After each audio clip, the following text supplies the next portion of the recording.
Good evening to our viewers around the world, and welcome to the CJL Fireside Chat, where we have interviewed prominent, inspirational leaders, business, political, and spiritual ones, fascinating ones from around the world.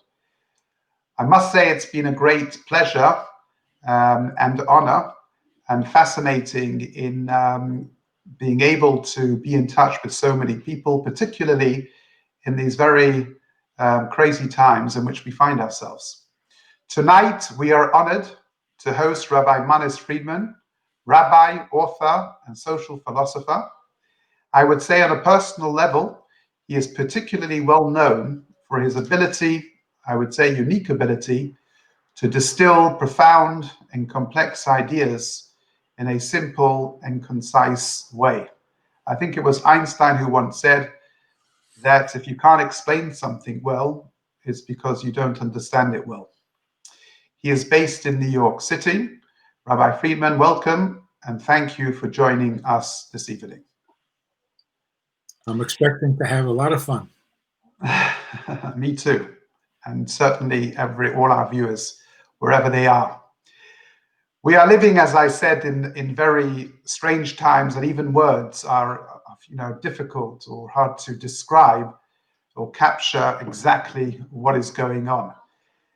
But we want to focus tonight on a particular area, a particular phenomenon, and maybe this is as a side effect or a backlash of the pandemic. But from racism to homophobia to religious, ethnic, or class hatred, there is a rising tide of hate that has pushed global society to the brink, particularly in certain parts of the world. They say if we understand why we behave a certain way, we can hope to change the way we behave. I also want to add that we find ourselves in a particular unique moment in the Jewish calendar, the 9 days leading up to Tisha B'Av, which is certainly the most tragic day in Jewish history, commemorating, amongst others, the destruction of both temples. And the Talmud has a very cryptic but insightful statement saying that the cause, because there always is a spiritual cause to events, to global events, was, as the Talmud coins the phrase, sinat chinam, baseless hatred. So, and obviously it's 1900, 2000 years later, the Jewish people are still in galut, still in exile. So I think we want to try and better understand the nature and the dynamic of hate. So if I can begin with a very simple question for you, Rabbi Friedman, why do we hate? Well, it would be easy and pointless to simply say we are nasty people, so we are jealous, we are greedy, we are petty, and we are hateful. We're just not nice creatures with many ugly features. But that doesn't really answer the question. In order to understand hatred, blatant, ugly hatred, we have to find the predecessors. What was this hatred before it became so ugly? What spawned it? To give it a positive spin, we are very frustrated at the imperfections of the world. We're losing tolerance and patience for the imperfections of the world. And so every time we see something that isn't exactly as we think it should be, we just don't have any patience for it. And we hate it. When you focus all that hatred on somebody and say, you're the reason the world is all messed up. Okay, that's the ugly underbelly of our discontent. But we're living through a time of global discontent, which means we need to reinvent life. And that's a good thing. But to blame it on somebody or on some group, that's a cheap shot. So the question then is, why is there that tendency to blame others? And how do, as you say, this is a cheap shot, this is diversion, this is deflection of the true cause of the problem. Why do people do that? And what can be done in order to change that? So what is the alternative, in other words? Correct. I'm feeling frustrated with the imperfections of the world. Rather than blaming someone, what should I do? So here's the thing. My frustration demands a solution. Blaming someone is not a solution. It's simply a way of venting, but it doesn't solve anything. So the alternative to blaming is to take responsibility, not as the cause of the problem, but as the potential master of the universe, or partners with God in the universe. So God gave us the ability to change the realities that we see. As you know, Adam and Eve were told, I'm putting you in the Garden of Eden to work the garden and to protect the garden. You're not there to sit back and enjoy. You're born to do. But, the lazy impulse in us, rather than getting up and doing something about it, I simply discharge all my frustrations by blaming somebody, and I kind of feel better, but I didn't solve anything. So going back to hate, I mean, obviously this is something that a lot of us, most people, possess: hate, resentment in varying degrees in their hearts. How does that come about? Meaning, are we naturally, as human beings, disposed one way or another? Is there, would you say, a natural state for children to be more loving of others, or not so? What we see in children are both impulses, and what they're reflecting is the intolerance to what is uncomfortable. To the degree that you're intolerant, to that degree you are angry or resentful. So we all deal with things that we're not comfortable with. And we should be uncomfortable. There's a moral component here.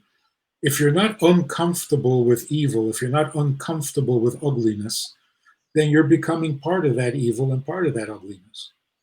So that discomfort, that rejection, that moral outrage is absolutely necessary. But moral outrage should be focused. I'm upset with the immorality. I'm upset with the imperfection of the universe, which begs for perfection. So I can do my share to make the world better. Children are very intolerant of anything that makes them uncomfortable. Often they express it more in fear than in hatred. But they have terrible tempers, these little kids, which is an intolerance. Used properly, that is a powerful moral tool. Used improperly, it becomes terribly destructive. So here's the underlying cause to the dark ugliness of hatred. It all comes from jealousy. I am uncomfortable with the fact that you have what I want, or that you have more than me, even though I don't even want it. But there's an inherent unfairness, an inequality, an imbalance. So the symmetry is off, and that disturbs me.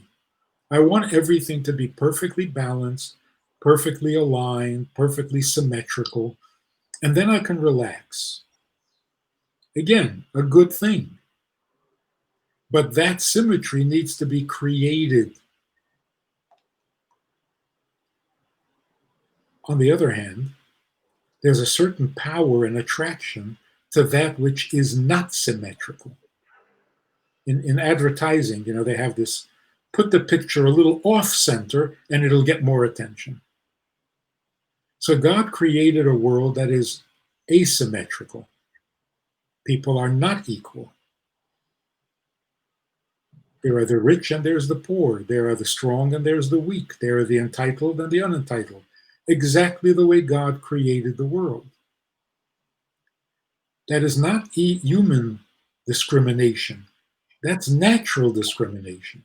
Among the animals, there are the hunters and there are the huntees. Right? There are those that are more powerful than others, and they have them for lunch. So there's a natural built-in asymmetry to nature. That motivates us, that inspires us to seek the symmetrical, to bring about a balance, to bring about a harmony. And the disharmony is actually inspiring. It gets our attention and it makes us get up and do something.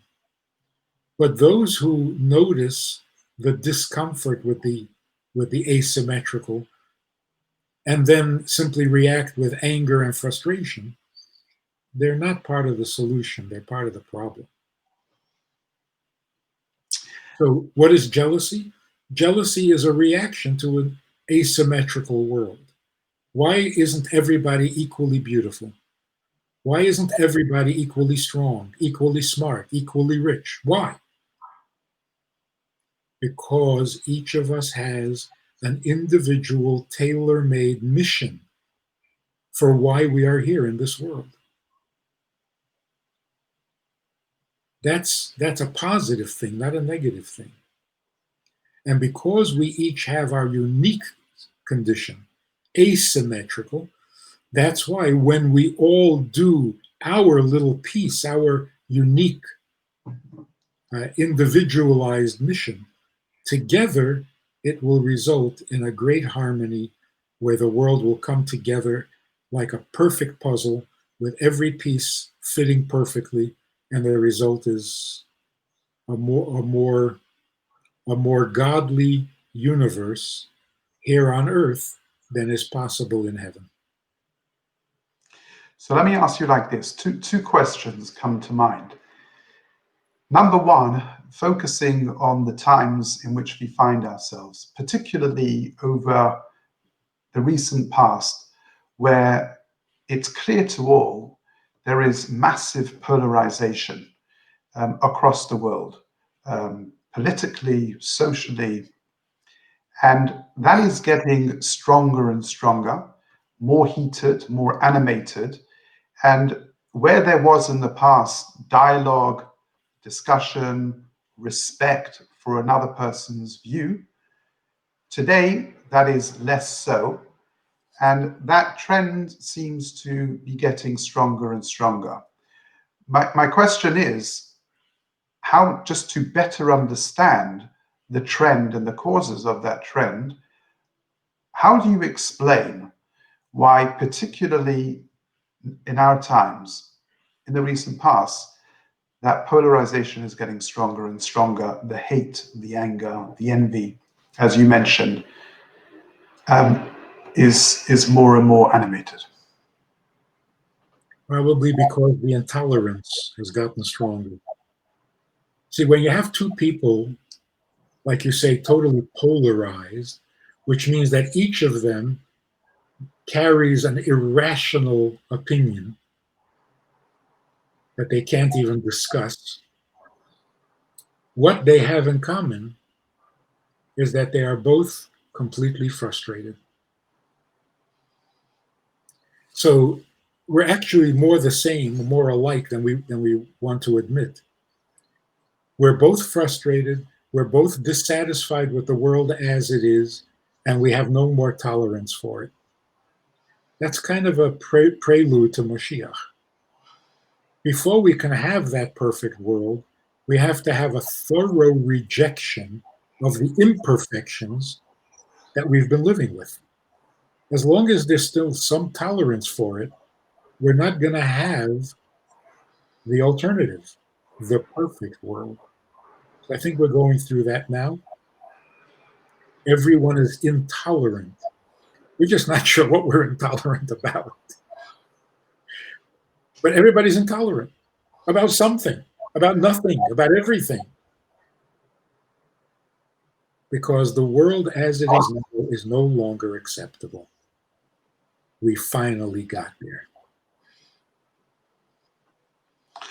So, in other words, the cause of the frustration is the intolerance, and fundamentally, you're saying we're aligned in the causes of that frustration. Only we pretend to have different views that justify that intolerance. Because we're looking for an excuse and a reason. Why is the world so terrible? Oh, it's your fault. Instead of trying to figure out why the world is terrible, we should figure out what the alternative is. I'm going to tell you this really amazing story. Rabbi Lau, the former chief rabbi, Rabbi Lau Sr., an incredible man. He went from hiding in a burlap bag slung over the shoulders of his brother in the concentration camps, and that's how he survived, to becoming the chief rabbi of Israel. An amazing story. But when he speaks, he often tells of his visit to the Rebbe, to the Lubavitcher Rebbe. They spoke about all the problems in Israel and all the problems of the Jewish communities around the world. And then Rabbi Lau said to the Rebbe, what's going to be? Was wird sein? With all these problems, what's going to be?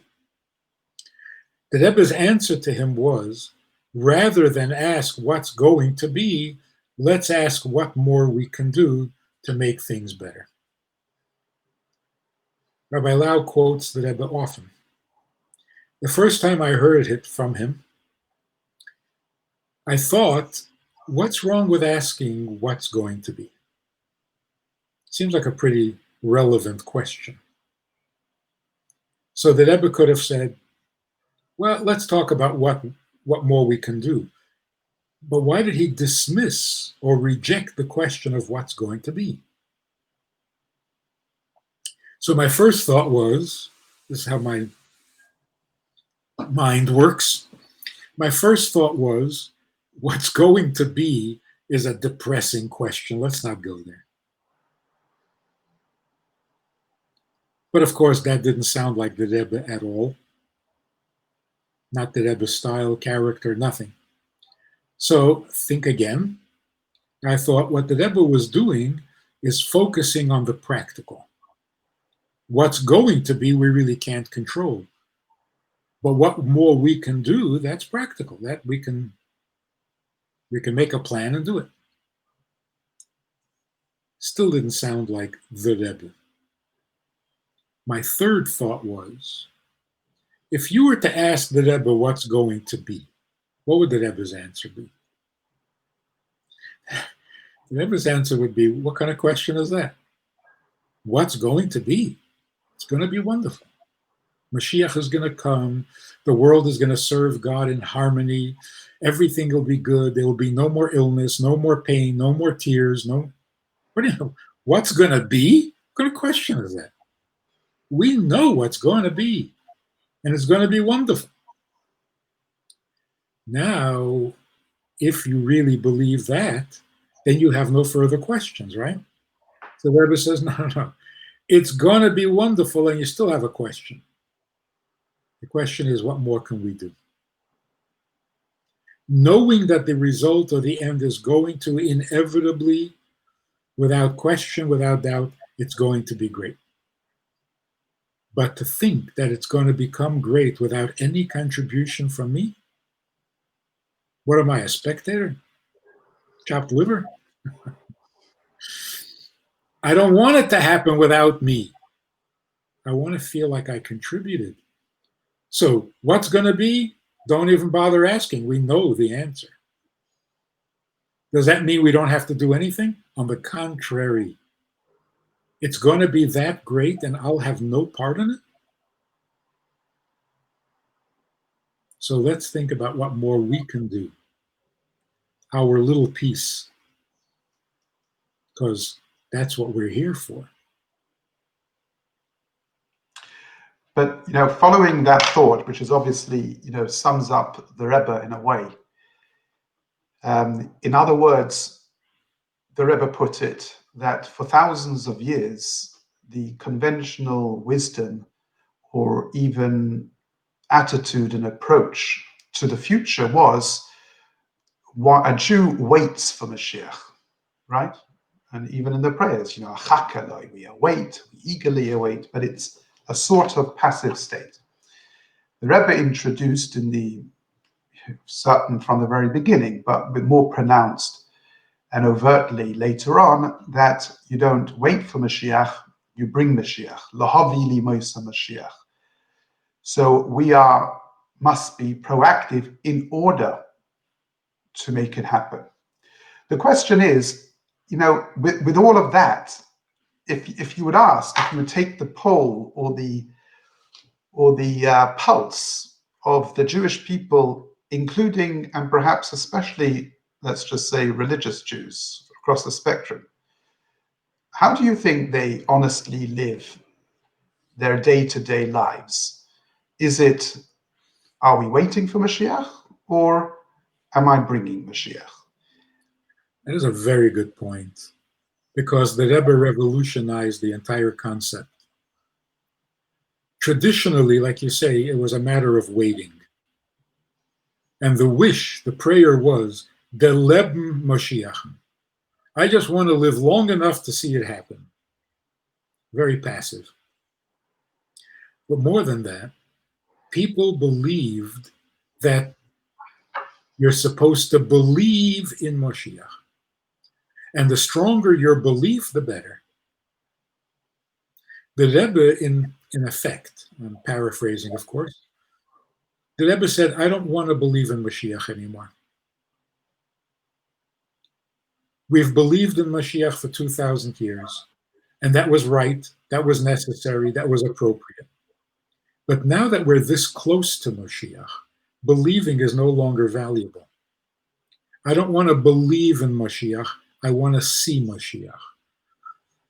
I don't want to wait for him to come, I want to make it happen. So belief implies that it's still mysterious, it's still far off, unreachable, and the best you can do is believe in it. To put it very, very practically, the first thing that's going to change when Mashiach comes, we won't believe in Mashiach coming. That mitzvah or that obligation, that cardinal principle of faith, you must believe that Mashiach will come. Okay, he came. Now we're down to 12 principles of faith. And then the dead will be resurrected, and that will be down to 11. So the Rebbe was saying, you're not doing God a favor by believing in Mashiach. It's time to bring Mashiach. As long as we're believing, it means he's not here. But we don't want that anymore. See, that's the intolerance in the world of holiness. In the world of holiness, the intolerance to Golus has become much stronger recently. Certainly in the Rebbe's world, the Ad Mosai, the intolerance is intense. And therefore, telling me to believe is not an answer. We have been believing. So in a sense, we are intolerant of the fact that we have to believe in Mashiach, which means he's still not here. Now that intolerance is mirrored or mimicked by the unholy, and it becomes an intolerance of each other, an intolerance of groups, individuals. just a world of intolerance, but we can use it in a constructive way. So, focusing on that intolerance for a moment, because what you're saying is that in order to quicken that pace of transition from an exilic state, from a Gola state to a redemptive state, and let me just throw in there at this moment to characterize the times, Messianic age, that utopian age, because the Rambam Maimonides gives very clear description of those times. And one of the things he says is, it's a time, and I quote from the book, the Mishnah Torah, his Code of Jewish Law, where he writes, there will be no more famine, no more war, no more envy, and no more, let's call it, destructive competition, right? So if we want to reject, in your words, have that deep intolerance towards the exilic state, that translates into a world filled with hate and envy. But what seems to be happening is that there is more hate and envy. So are we getting closer during this period where what seems to be happening is going backwards, further away from that messianic age, and certainly not a step closer? Which is why we need these conversations that we're having right now. It's crucial. But it's just a matter of adjustment. We're frustrated, we're intolerant. All we have to do is fine-tune it to apply that intolerance and that frustration where it belongs. So we're on the right track, but we need a little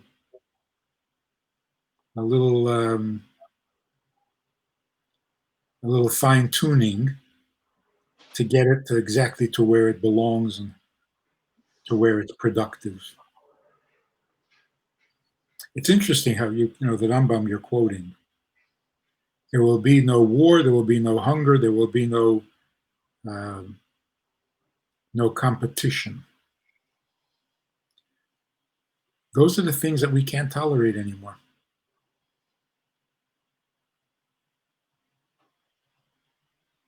It's a perfect description of. We're also, maybe this is a bonus, we're also intolerant of death itself. We have never been so intolerant of death. We've always accepted it as an inevitability. Taxes and death. The two things that are inevitable. Like a comedian say, yeah, but taxes go up every year. They're not the same. Well, death happens later, no? We're living longer. Yeah, first you pay your taxes, then you die. There's never been an intolerance of death. Now we're intolerant of that too. Because why should there be death? Who says it's inevitable? Why have we made peace with it? So all of this unrest, all of this discomfort is all based in holiness, but reflected, like a negative, it reflects backwards and becomes evil, but only because of a lack of light. It's a matter of education. It's a matter of simply informing people and helping them understand their own intolerance and frustration. So if you meet a guy who's really angry and hateful and resentful, you can honestly say to him, I am in perfect agreement with your frustration. You are totally entitled. The frustration is genuine and it's warranted and it's even holy. But don't abuse it. Don't misuse it. Apply it in the way that it needs to be applied, and you will become the cause of the solution and no longer part of the problem. I think it was Alan Dershowitz who once said 90%, he was talking about Jews, but I guess it's true for all mankind. 90% we have in common, 10% we don't have in common. The problem is that 90% of the time we're focusing on the 10%. So what you're saying is that the true cause of all that frustration and anger we have in common. It's just, for whatever reason, we haven't figured that out. And I don't know what it will take, but obviously, hopefully we do, sooner rather than later. We mentioned before the Alter Rebbe, the first Lubavitcher Rebbe, explains that the second, based on the Talmud, the second temple was destroyed because of baseless hatred. Whereas the first temple was destroyed because of the three cardinal sins: murder, adultery, and idolatry. And he makes a fascinating point. He says the first temple was rebuilt in the second temple after 70 years. And the second temple, which was destroyed because of baseless hatred, was still in exile 2,000 years later. So obviously, this baseless hatred is something very serious, so serious that it seems to be part of who we are, embedded in us. What do you think it will take for us to heal that condition? That's a powerful, powerful observation. The Rebbe makes a similar observation concerning Egypt. Moshe was puzzled. Why are we in exile for so long? Why are we enslaved for so long? It doesn't make sense. And then he saw two Jews fighting. And he said, oh, I get it. We're still in exile because we haven't become one people. Not because of the sin of fighting. It's not a punishment for a sin. We are not ready to become a healthy people when we can't get along. So it's not a punishment for a sin. It's simply a resistance to redemption. If we keep fighting, we are not allowing the possibility of Mashiach. So again, let's go back to the origins. Where does this friction come from? So when you think about it, the early Zionist dream of a Jewish state was like at the end of the 1800s, right? The situation with the Jewish population in the world in the late 1800s was that a large segment of the Jewish population lived in Europe, Eastern Europe, in large countries, some very large countries like Russia, Soviet Union, even Poland, Hungary, Romania, Czechoslovakia, large countries, certainly compared to Israel. And then somebody comes along and says, I've had a dream. Let's all go to Israel. Turns out it wasn't a dream, it was a nightmare. You're taking Jews from large countries who couldn't get along. The Russians and the Ukrainians and the Galicianer and the Poles and the White Russians against the other, and Romania, and nobody got along. So you're taking all these people who live in wide open countries with plenty of space between them, and you're saying, let's squeeze them all into a little country and let's see what happens. Whoever survives wins. You know? What kind of plan was that? What was he thinking? My guess is he was thinking that the reason we don't get along is because Russians and Ukrainians don't get along. So if you have Russian Jews and Ukrainian Jews, they're not going to get along. But how about if we stop being Ukrainian and we stop being Polish and we stop being Russian and we stop being Hungarian? Just go back to being Jews. We would get along fabulously. So he gathered Jews back to Israel and said, now we're just Jews. So what happened? What went wrong? Well, if you take a look at the culture in Israel, nobody is just a Jew. You're either Haredi, or you're Chiloni, or you're religious, or you're fanatical religious, or you're black hat, or you're knitted yarmulke, or you're right-wing politician politically, or you're left-wing politically. Nobody's just Jewish. So instead of being Ukrainian and Polish, we've become religious and secular. We've become all these titles, all these labels are keeping us in our state of friction and frustration. If we simply went back to being Jews, the Rebbe's project of the Tefillin campaign, you stop a guy in the street and say, excuse me, are you Jewish? That is so powerful. Just that alone, before we even get to the Tefillin. Excuse me, are you Jewish? That's all I need to know. I'm not asking if you're a philosopher. I'm not asking if you're religious. I'm not asking if you're spiritual. I'm not asking you what your beliefs are, whether you're waiting for Mashiach, not waiting for Mashiach. The only thing that's relevant to me is, are you a fellow Jew?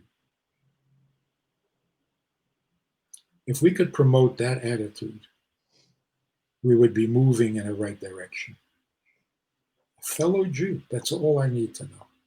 And if you're my fellow Jew, I want to get closer to you.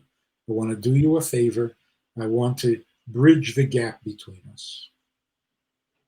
In whatever way. A physical favor, a spiritual favor, whatever. Let's zoom in a little on that, okay? Because I think that's, you've identified a core cause in the tension and the friction between fellow Jews, okay? There are a lot of communities, there are a lot of groups. We're talking amongst Jews, a lot of ideologies. You look in the world, you look in any Jewish neighborhood, there are many different types of shuls. There are particular affiliations that there's a greater affinity within your group. So, I mean, you're Chabad. I would guess that you feel more comfortable, correct me if I'm wrong, amongst that particular group in which you were brought up and you share similar ideologies. And that's true in every group. And that's the way we're taught, family, schools, community, ideology. We promote a particular, let's call it, brand of Judaism. Because of which we almost, if I can say that, not just feel comfortable amongst our own, more so than others, but maybe even feel a little superior. Perish the thought.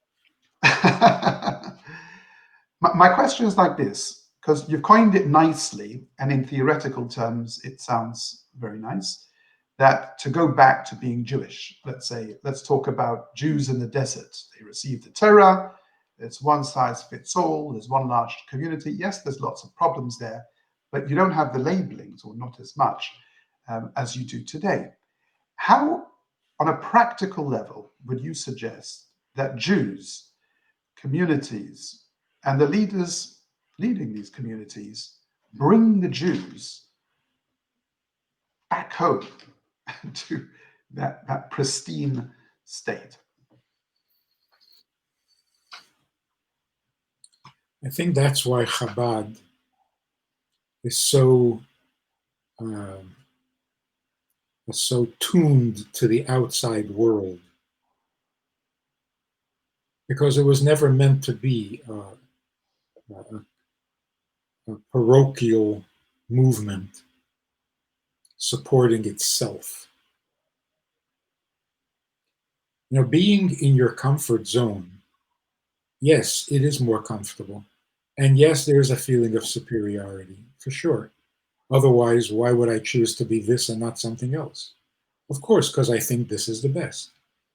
So there's a comfort level there, and there's a certain pleasure to being among your own. But there is no inspiration. There's nothing inspiring about that. Only when I meet someone who doesn't agree with me, who is different, that's inspiring, also challenging. If I really believe that what I have is the best in the world, I should be able to share it with everybody. That's inspiring, that's challenging, that's meaningful. The other, being just with yourself among your own, well, yeah, that's pleasurable and comfortable. That's not what we're here for. We're not looking for pleasure or for comfort. I just recently heard the Rebbe said to somebody, the Rebbe asked him to go on a mission. He was an Orthodox rabbi, and I think it had to do with Russia, back in the bad old days. And he asked him to do something, and he came back and he said, I did it, but it was not easy. So the Rebbe said to him, did you sign a contract with God for an easy life? Is easy the definition of right and wrong? Of what's easy? Easy doesn't mean anything. So you're right. It's very comfortable to be among our own, even to criticize each other and to find our own faults. But that's not inspiring. To meet a Jew in the street who has no idea what you believe, what you think, what you practice, what you know, there's a challenge. If you're so right, it should make sense to him too. So try it. The Rebbe was not afraid to send young couples, inexperienced, maybe even immature, send them out to a community, one-way ticket, don't come back, spend the rest of your life dealing with a community that does not agree with you on almost anything, and also didn't invite you. And what's going to happen? Well, if what we have is valid, if what we have is real, you will affect your environment. If not, you'll be affected by your environment. The Rebbe was so confident. It gave us confidence too. So, in other words, to the degree that an individual feels secure and comfortable with their ideology, they are willing and able to test that against people with different views and different mindsets. How does that song go? One who believes is not afraid of losing his belief. Exactly. Moving on, again, going back to another phrase mentioned in that same Maimer Hasidic discourse, the Rebbe quotes that the sin of baseless hatred is equivalent to the three transgressions, the cardinal sins of idol worship and idolatry and murder. The Talmud is known for making very drastic, cryptic statements. I'm sure you've heard that and you've learned that and repeated that many, many times. How do you begin to understand that? How can you explain that? The Rebbe is not suggesting, and the Gemara is not saying, that baseless hatred is a bigger sin than idolatry or adultery or murder. It's not a bigger sin. But a sin can be forgiven, and then you're fine. When you resist a cure, then you can't be cured. So the baseless hatred is simply, it's resisting Geula. You're not letting yourself be redeemed. It's almost like you're fighting to stay in Golas. Well, then what do you expect? So it's not a bigger sin, but it's a more like among illnesses. There are illnesses that are very dangerous, mortal, and then there are illnesses that are simply resistant. They don't accept the cure. So baseless hatred is more resistant of holiness. It's not a bigger sin, but it does prevent geula more than a sin, because a sin can be forgiven. You can do tshuva. So let me ask you. Yeah. Doing tshuva is a big part of bringing Mashiach. So let's try to understand that, and I guess this is in a way the crux of the issue. We can name, we can identify. Maybe there are similarities with this corona or the COVID-19 can act a little as a metaphor for this. So we know we can identify the name of this condition that has prevented the Jewish people from returning to Israel for 2,000 years. That's a long time. And by the way, there are a lot of great Jews who have achieved a lot of great things over that period. And yet, we're still here. And we can name and we can identify the cause, the condition that prevents Geula. It's not even our list. It's one cure with two words. Okay? It's called sinas chinam, which we translate as baseless hatred. Why do we continue to almost hold on, and maybe even desperately hold on, to this condition when we are aware, to a certain degree, of this acting as a prevention to the greatest good? Almost a good that is a win-win. Everyone's a winner, I believe, pretty much, when the Mashiach comes. Okay? It's good. It's good. There'll be plenty of it. It's not a zero-sum game anymore. And yet, it continues to be part of who we are, even good Jews, from Jews, religious Jews, pious Jews. It continues to be a part of who we are. Why is it that we hold on to it? It has become so much a part of us. So you were saying there's a metaphor in the virus? Yes. How so? I say we don't know much about it, but we know its name, and we know that it can affect anyone, anywhere, anytime, in a negative way. Yet it's still a bit of a mystery as to how it works. Well, the biggest problem, the identifiable problem, is that this sinas chinam is justified on religious grounds.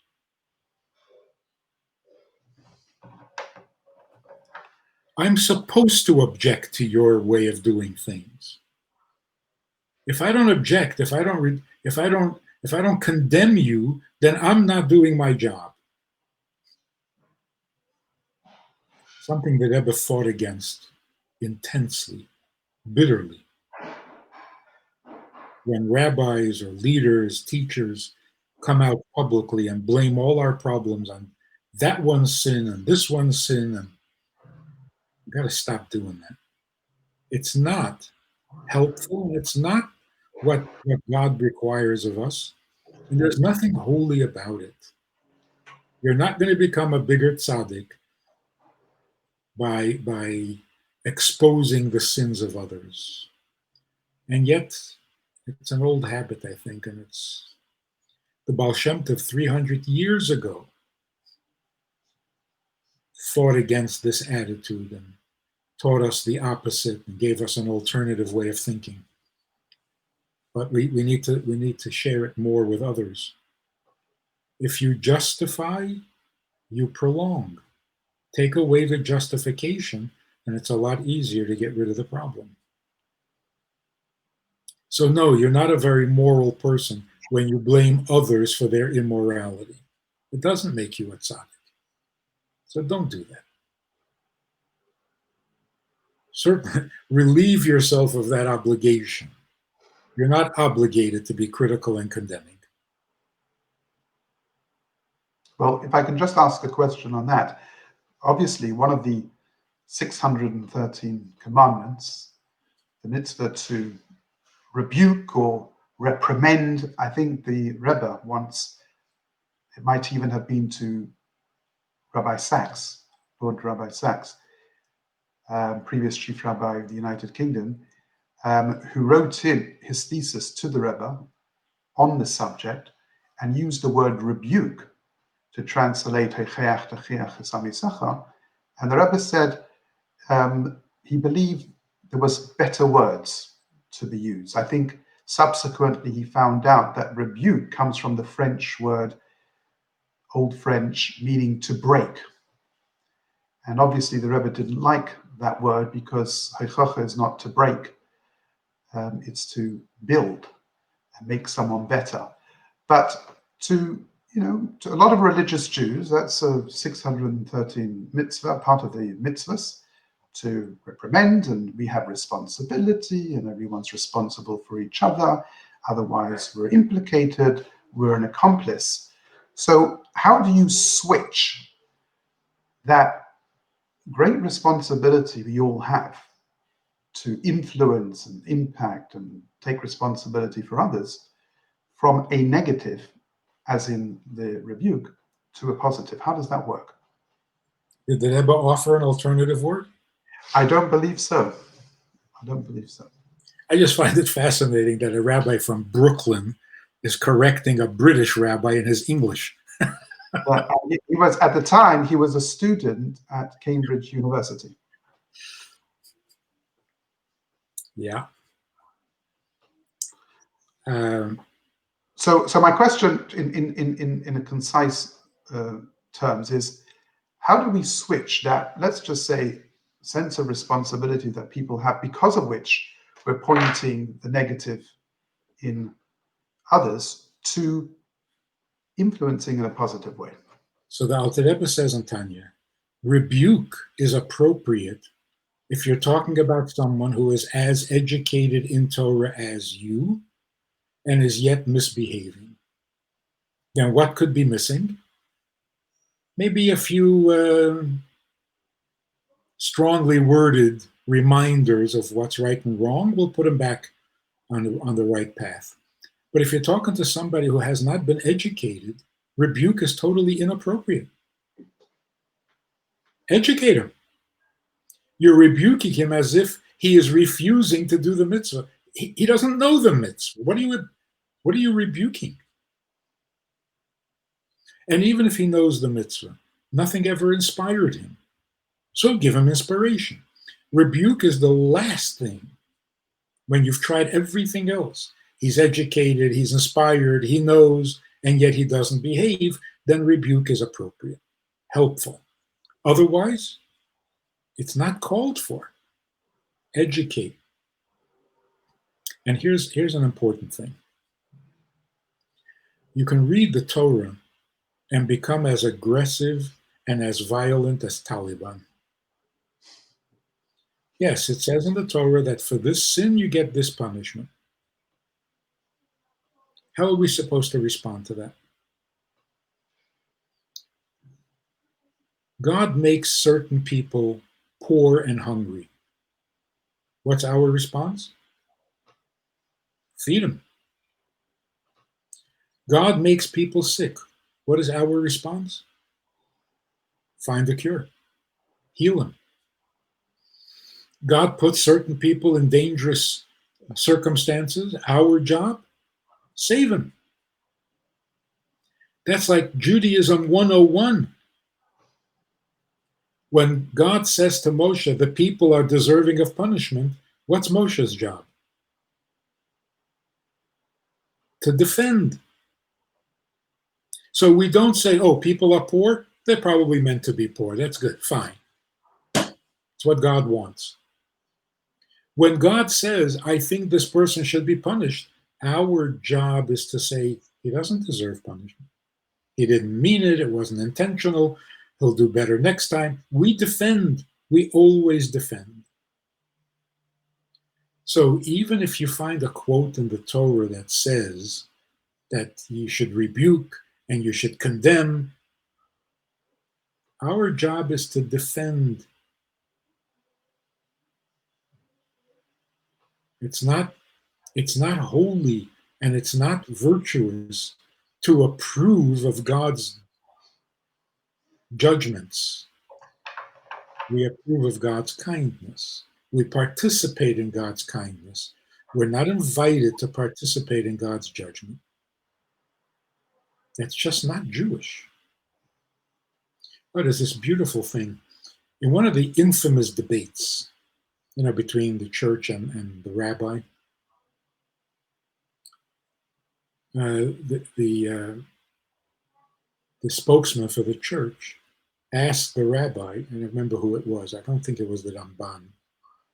But he asked the rabbi, why is your God so harsh, so punishing? The rabbi's answer was magnificent. The rabbi said, your God is not punishing, so you end up doing the punishing yourself. We would rather leave it to God. If there's to be rebuke, if there's to be suffering, if there's to be punishment, leave it up to God. I don't participate in that. I go in the opposite direction.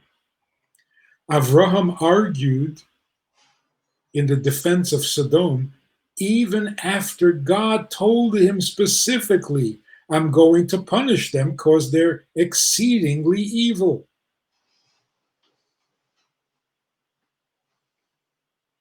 What's Avram's problem? And then I read this beautiful medrash. I've never seen it before. An obvious question. God tells Moshe while he's up on the mountain, go down. Your people have corrupted themselves. They've made a graven image. Moshe comes down carrying the luchos, carrying the tablets, the 10 Commandments. He sees them worshiping an idol. He throws them down and breaks them. The obvious question is, why did he bring them down at all? When God told him that the Jews had made a graven image, he should have left the Torah where it was. Why bring it down and then break it? Medrash says, listen to this, this is amazing.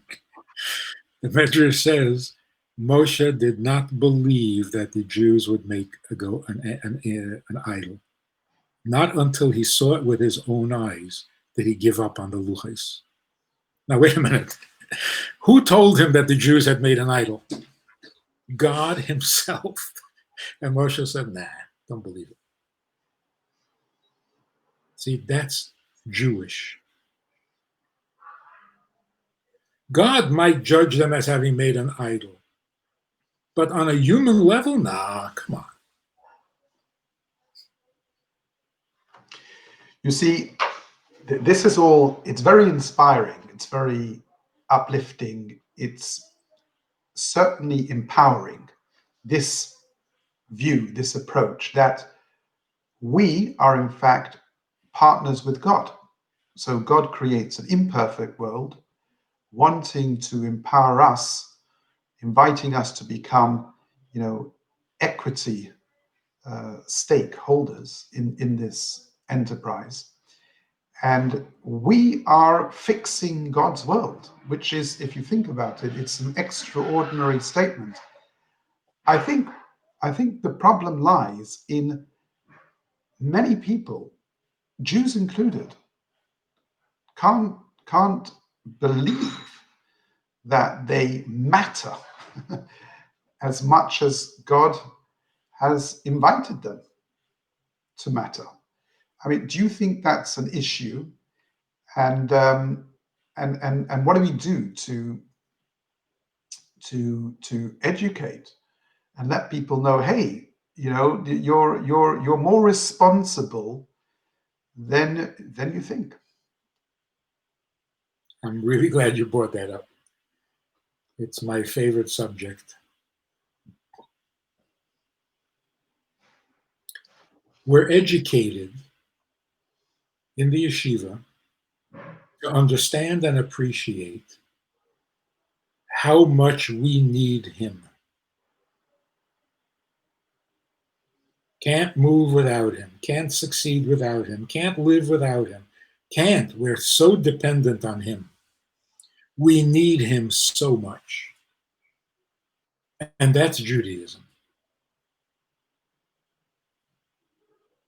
That's Judaism 1.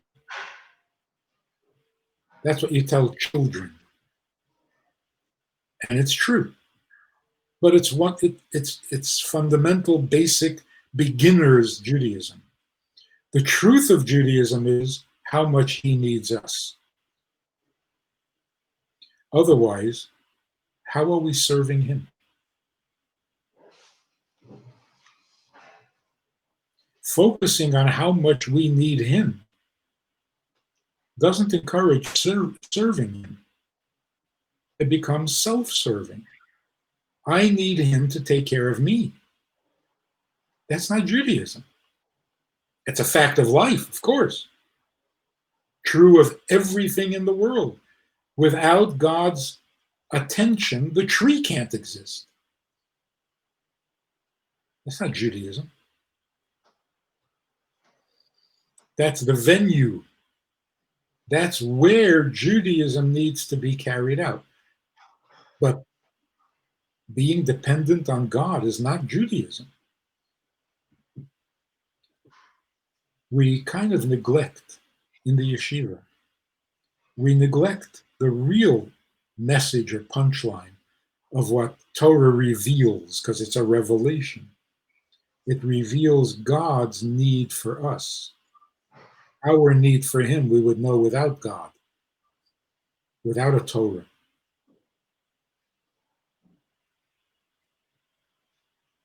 It's a neglected subject, and it's sad. Well, do you perhaps this is also related to the current world in which we find ourselves, where society has become more dependent on government, on big business, on the greater forces. Years ago, you had a President Kennedy. Obviously, one of his speechwriters wrote him a great speech in his inauguration. And there, the battle cry was, ask not what your country can do for you, but what you can do for your country, which is not just a practical way of getting more out of the people, but on the contrary, they become partners, they become empowered, they become happier as individuals. Do you think that things are becoming worse in that vein? People becoming more dependent? Great so. But it's also interesting that that speech is so popular. Of all the inaugural speeches, you ask any American or anyone in the world, do you remember any inaugural speeches? That's the one they come up with. And that's the one where something is demanded of you, not promised to you. So not only was it a great message, it was so popular. It still is popular, which is encouraging. Gives me a little hope. People love to be given responsibility. We just fail to do it. So yeah, God will take care. God will take care of you. Just trust in God. He'll take care of you. God is not my valet. So I was talking to a Christian minister who has been in his position, has been ministering for 45 years or more. He asks me very innocently, he says, do you believe in the Savior? So I said, I'm really not looking for God to serve me. I want to serve him.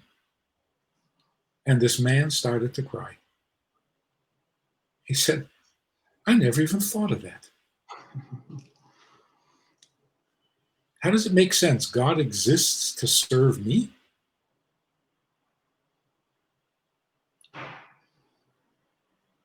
It's really a crucial fundamental principle in Torah. Ivdu es Hashem. We are here to serve him. And when we daven and we ask God for all sorts of blessings, it's only so that we can serve him.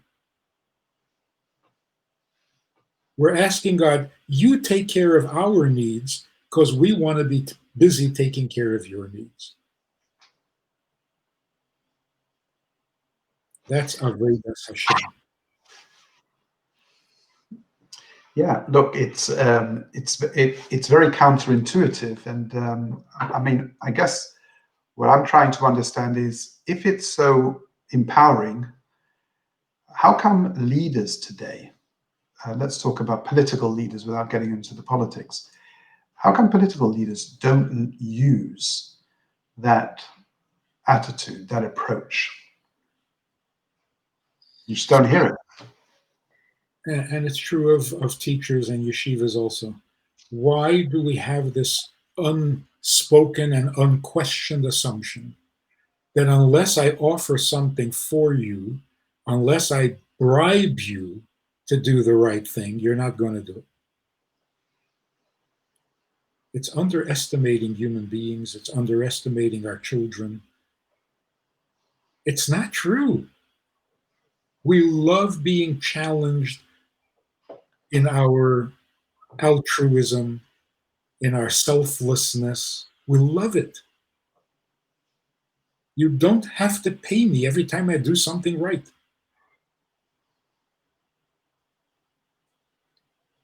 The Rebbe told a shliach who had written to the Rebbe, he reported some activity that he had done. He didn't get an answer. So he asks the Rebbe, how come there was no answer? And the Rebbe says, every time you do something good, you want a pat on the shoulder? It's not about reward, and it's not about fame and fortune. We love to do the right thing because it's right. Stop bribing me as if I'm some kind of child.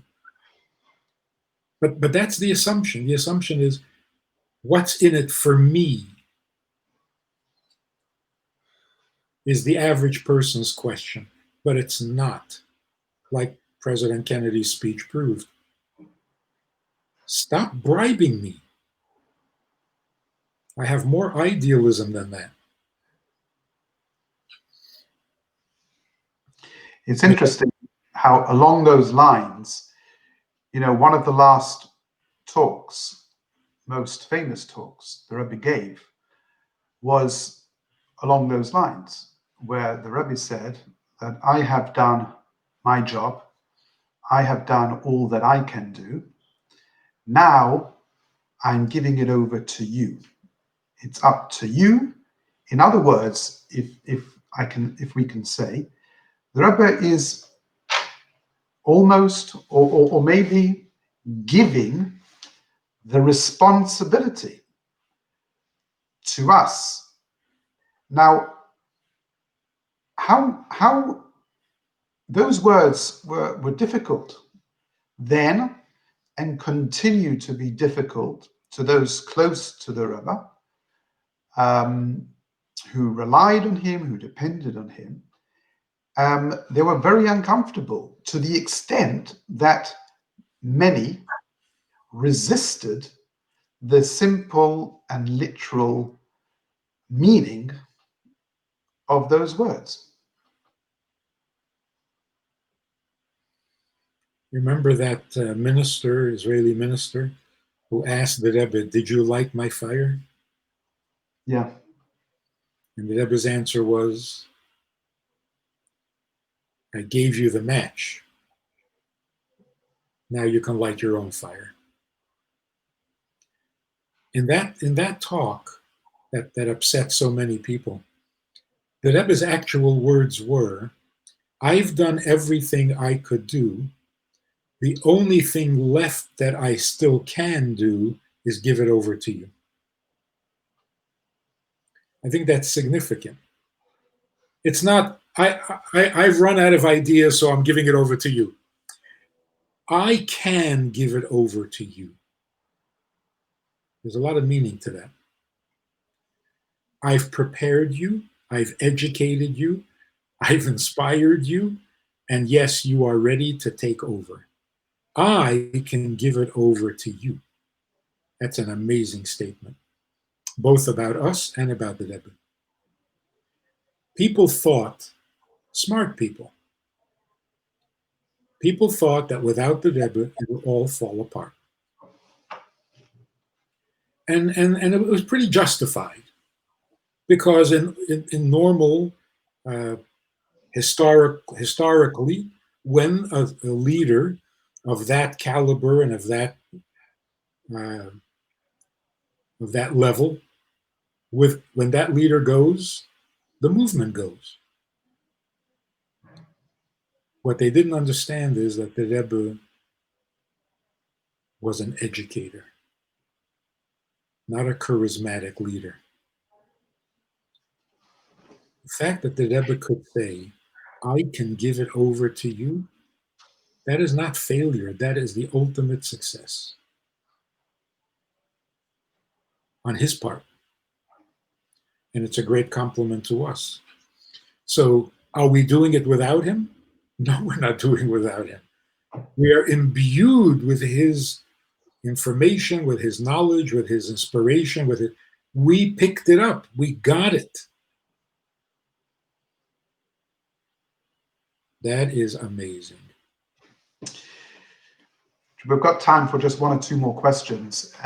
So obviously, the idea we speak about the antidote to Sinat Chinam is Avas Yisrael, or Avat Chinam, which means to say that naturally disposed love to another Jew. It's axiomatic with the Hasidic movement.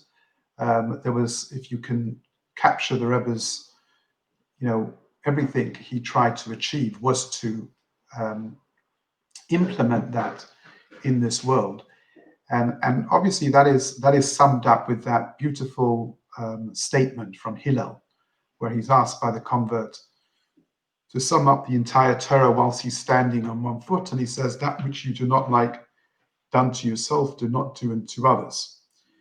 That is the entire Torah, and the rest is just commentary. Everything else, and there's lots, is just commentary on that one condition. So my question to you is like this: as you're able to do in a short and concise way, how does standing on one foot, how do you explain that statement? I think Rashi asks the question: how, when you capture and sum up Judaism in one line, don't you even mention the word God? So how do you understand that statement? And number two, do you think that enough emphasis is placed by religious leaders, educational institutions, or just religious leaders of communities on the Bein Adam Lachavere, on our relationship between man and our fellow man? Or is it wanting? You really can't separate the two. What Hillel said, this is the essence of Judaism and the rest is commentary. How is it the essence of Judaism? It is not written anywhere. Hillel made it up. It doesn't say anywhere in the Torah, what is hateful to you, don't do to others. So how can that be the essence of Torah? The man who came to convert obviously believed in God. He wanted to become a Jew. What he was asking was, what's the minimum requirement so that I can get my feet wet and start my journey as a Jew. So he went to Shammai. That's the rest of the story. Before he came to Hillel, he went to Shammai. He said to Shammai, what's the minimum requirement? Shammai said,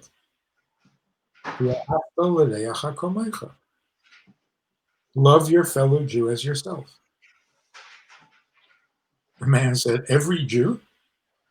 Hillel said, yeah. He said, sorry, that is not helpful, and he ran away. That's minimum requirement? It's undoable. So he ran to Hillel, not to get another opinion from another rabbi like we often do. We don't like one rabbi's answer, so we run to the other one. He came to Hillel and said, can you explain to me what Shammai just told me? How is that doable? So Hillel said, break it down to little increments.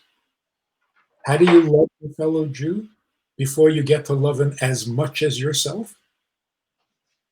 The first step is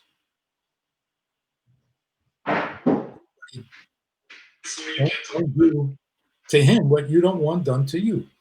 That's like boot camp in Avos Yisrael. So he was actually saying the essence of Torah is Avos Yisrael. But if you need it broken down into bite-sized pieces, so the first step in Avos Yisrael is at least do no damage, do no harm. So Hillel was actually agreeing with Rabbi Akiva. Rabbi Akiva said, love your fellow Jew as yourself, that's the entire Torah. Only Hillel knew how to make it digestible to a guy standing on one foot. So really, how is it that the rest of Torah is a commentary? You can say this is the biggest of all the mitzvahs. But what does it mean? The entire Torah is a commentary on how to love your fellow Jew? What about fasting on Yom Kippur? Or shaking the lulav and esrog? So in understanding Rabbi Akiva's statement that loving your fellow Jew is a klal godol b'Torah, he's not saying it's the biggest mitzvah. He's saying it's a cardinal principle in Torah. What he's implying is there is your Ahavas Yisrael, which is your mitzvah, and then there is God's love of Jews, of his people, which is the entire Torah. So the rest is commentary means you do your part, and the rest is God's commentary on how he loves Jews. Between the two of you, Jews should be in pretty good shape. If everybody loves them, they'll be well taken care of, I guess, right? Yeah. So when you're studying Torah and you don't understand what you're studying. It's because you don't see the love that God is expressing. Because every word in Torah is God's Ahavas Yisrael. Interesting. You know, certain things they say in life are simple but not easy. Finally, our last question for tonight. The Rebbe encouraged always the application of these very novel and beautiful ideas on a practical level. So can you suggest 3 practical steps that can help simple Jews, all Jews, achieve that state of love to one's fellow, or even as Hillel said, don't do unto others what you don't want others done to you. At least don't be nasty. I think the best way to do it is the Rebbe's way. There are 3 steps to everything: Torah, Avodah, and Gemilas Chasadim. To make a habit of giving tzedakah every day. That will enhance your Avos Yisrael. Every day, Your hand is in the habit of putting a few coins into the pushka, into the charity box, because you're thinking of other Jews who may need what you have more than you do. That's in action. Gemilas chasadim. Then in prayer, there are people who need you to pray for them, to say a little tehillim for them. Or the world itself needs your tehillim. You get into the habit of saying a prayer not because you need, but because the world needs. The Jewish people need. Your neighbor needs. So pray not only for yourself, but for them as well. And then when you study Torah, any part of Torah, look for the love that God is expressing. Well, the Seder Umeira, the rebellious son. Yeah. The Torah says that if he doesn't listen to his parents and he eats too much and drinks too much, you have him stoned to death. Where is the love? But if you're looking for it, you'll find it. It doesn't say have him stoned to death. It says you might want to kill him, but you can't. Bring him to Besdin. If the Besdin finds him guilty, then they'll stone him to death. So what is it saying? It's saying just because you're a frustrated parent doesn't mean your kid should suffer. So the Gemara says that it never happened. In all of Jewish history, it never happened that a child was executed because of his behavior. Why did it never happen? Because the parents couldn't do it. And in the courts, what court is going to find a 13-year-old boy worthy of? So the Torah is not saying kill him. The Torah is saying you can't kill him. And you look at the Arab world, if your child brings shame to the family, you kill him. God, loving his people, says, no way, you do not do that. So if you look for the love, you will find it. And finally, to end off on a more basic level, can I ask you two questions? Number one, what's the best bit of advice you have ever received from someone? The best bit of advice? Yeah. Like the best criticism? Anything which has made a strong impression on you. Well, as a child, I had a great uncle, my grandfather's brother. Very simple, very quiet, very gentle soul. Nebuch, he never had children, and his wife was not well, and she passed away. And he would eat supper at our house. Actually, it was in 1414 President Street before it became the dormitory. That's in Brooklyn, New York, right? Yes, Crown Heights, the heart of Crown Heights. So we had a little apartment there, and he would come for dinner. Hardly ever spoke.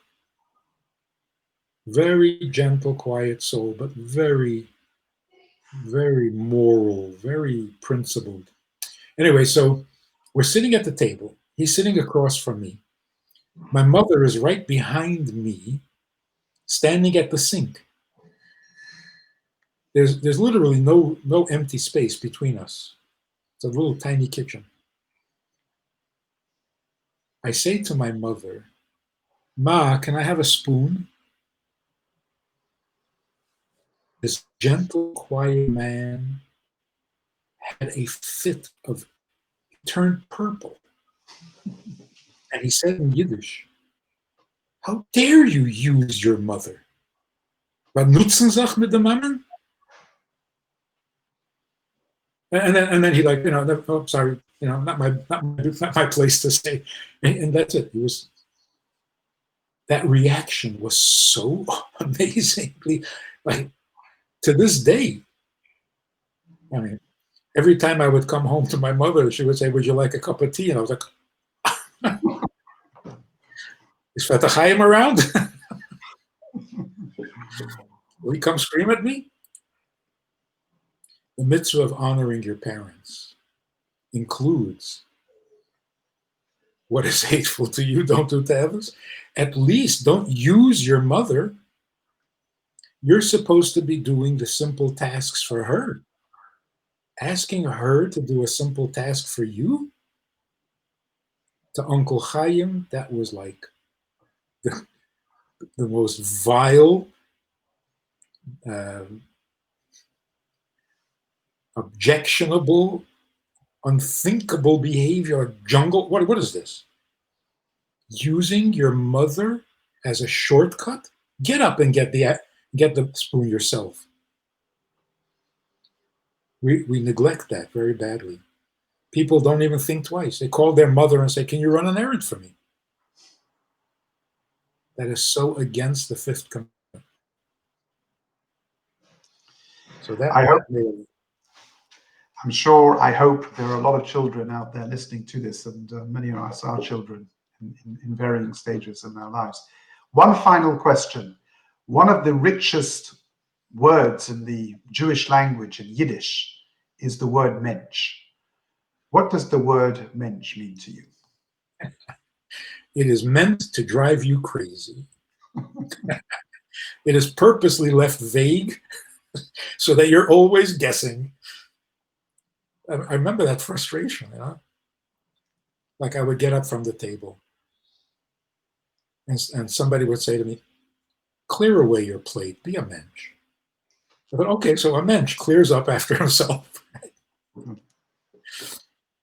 And then all of a sudden, like, "Did you finish your homework?" "Nah." "Get your homework done, be a mensch." Whoa, whoa, whoa. A mensch clears away the table. Eventually I found out it means whatever you want it to mean, and no one will ever tell you what the precise definition is, so that you're always worried, am I being a mensch?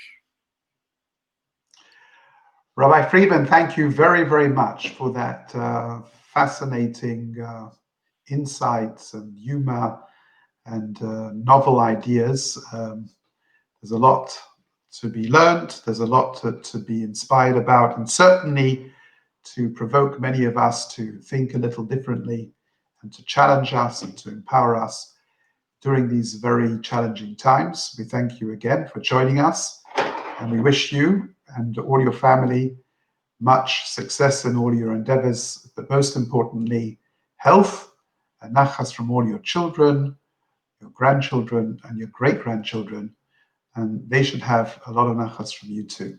Thank you very much. Have a wonderful evening. At the risk of stating the obvious, this was not easy for me. It's very intimidating to speak to someone with such a beautiful accent. You feel totally. Thank you so much. Deeply appreciate it. Have a wonderful evening. Sei gesund.